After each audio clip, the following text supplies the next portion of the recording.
بسم اللہ الرحمن الرحیم۔ محترم ناظرین السلام علیکم۔ خروج دجال قیامت کی علامت کبریٰ میں سے دوسری علامت خروج دجال ہے۔ حدیث مبارکہ میں دجال کا ذکر بڑی وضاحت سے آیا ہے۔ ہر نبی دجال کے فتنے سے اپنی امت کو ڈراتا رہا ہے۔ حضور اکرم صلی اللہ تعالیٰ علیہ وسلم نے اس کی نشانیاں بھی بیان فرمائی ہیں۔ دجال کا ثبوت حدیث متواتر اور اجماعی امت سے ہے۔ دجال کا لغوی معنی ہے مکار، جھوٹا، حق اور باطل کو خلط ملط کرنے والا۔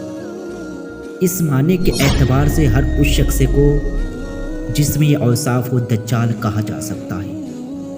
یہاں دجال سے ایک خاص کافر مراد ہے جس کا ذکر حدیث متواتر کے ساتھ موجود ہے۔ جو یہودی ہوگا، خدائی کا دعویٰ کرے گا، اس کی دونوں آنکھوں کے درمیان کافر یعنی کافر لکھا ہوا ہوگا۔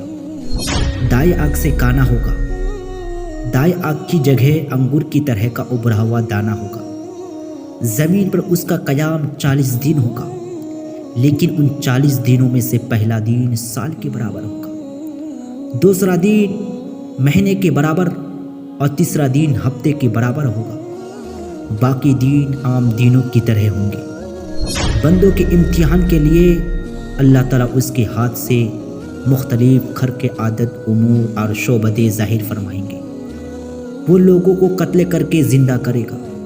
وہ آسمان کو حکم کرے گا، آسمان بارش برسائے گا۔ زمین کو حکم کرے گا، زمین غلہ اگائے گی۔ ایک ویرانے سے گزرے گا اور اسے کہے گا اپنے خزانے نکال۔ وہ اپنے خزانے باہر نکالے گی، پھر وہ خزانے شہد کی مکھیوں کی طرح اس کے پیچھے پیچھے چلیں گے۔ آخر میں ایک شخص کو قتل کرے گا، پھر زندہ کرے گا۔ اس کو دوبارہ قتل کرنا چاہے گا تو نہیں کر سکے گا۔ دجال پوری زمین کا چکر لگائے گا۔ کوئی شہر ایسا نہیں ہوگا جہاں دجال نہیں جائے گا، سوائے مکہ مکرمہ اور مدینہ منورہ کے۔ ان دونوں شہروں میں فرشتوں کے پہرے کی وجہ سے وہ داخل نہیں ہو سکے گا۔ دجال کا فتنہ تاریخ انسانیت کا سب سے بڑا فتنہ ہوگا۔ حضرت امام مہدی رضی اللہ تعالیٰ عنہ جب قسطنطنیہ کو فتح فرما کر شام تشریف لائیں گے، دمشق میں مقیم ہوں گے۔ شام اور عراق کے درمیان میں سے دجال نکلے گا۔ پہلے نبوت کا دعویٰ کرے گا، یہاں سے اصفہان پہنچے گا۔ اصفہان کے 70,000 یہودی اس کے ساتھ ہو جائیں گے۔ پھر خدائی کا دعویٰ شروع کر دے گا اور اپنے لشکر کے ساتھ زمین میں فساد مچاتا پھرے گا۔ بہت سے ملکوں سے ہوتا ہوا یمن تک پہنچے گا۔ بہت سے گمراہ لوگ اس کے ساتھ ہو جائیں گے۔ یہاں سے مکہ مکرمہ کے لیے روانہ ہوگا۔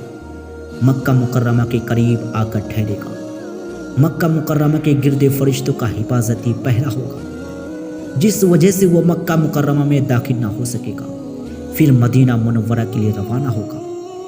یہاں بھی فرشتوں کا حفاظتی پہرا ہوگا۔ دجال مدینہ منورہ میں داخل نہ ہو سکے گا۔ اس وقت مدینہ منورہ میں 3 مرتبہ زلزلہ آئے گا، جس سے کمزور ایمان والے گھبرا کر مدینہ منورہ سے باہر نکل جائیں گے اور دجال کے فتنے میں پھنس جائیں گے۔ مدینہ منورہ کے مضافات میں ایک اللہ والے دجال سے مناظرہ کریں گے۔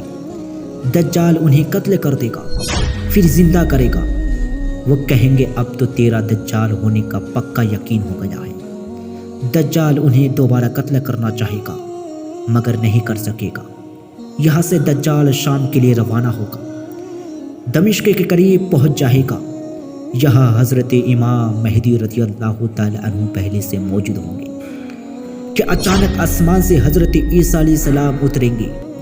حضرت امام مہدی رضی اللہ تعالیٰ عنہ تمام انتظامات حضرت عیسیٰ علیہ السلام کے حوالے کرنا چاہیں گے۔ وہ فرمائیں کہ منتظم آپ ہی ہیں، میرا کام دجال کو قتل کرنا ہے۔ اگلی صبح حضرت عیسیٰ علیہ السلام مسلمانوں کے لشکر کے ساتھ دجال کے لشکر کی طرف پیش قدمی فرمائیں گے۔ گھوڑے پر سوار ہوں گے، نیزہ ان کے ہاتھ میں ہوگا۔ دجال کے لشکر پر حملہ کر دیں گے۔ بہت گھمسان کی لڑائی ہوگی۔ حضرت عیسیٰ علیہ السلام کے سانس میں یہ تاثیر ہوگی کہ جہاں تک ان کی نگاہ جائے گی وہیں تک سانس پہنچے گا، اور جس کافر کو آپ کے سانس کی ہوا لگے گی وہ اسی وقت مر جائے گا۔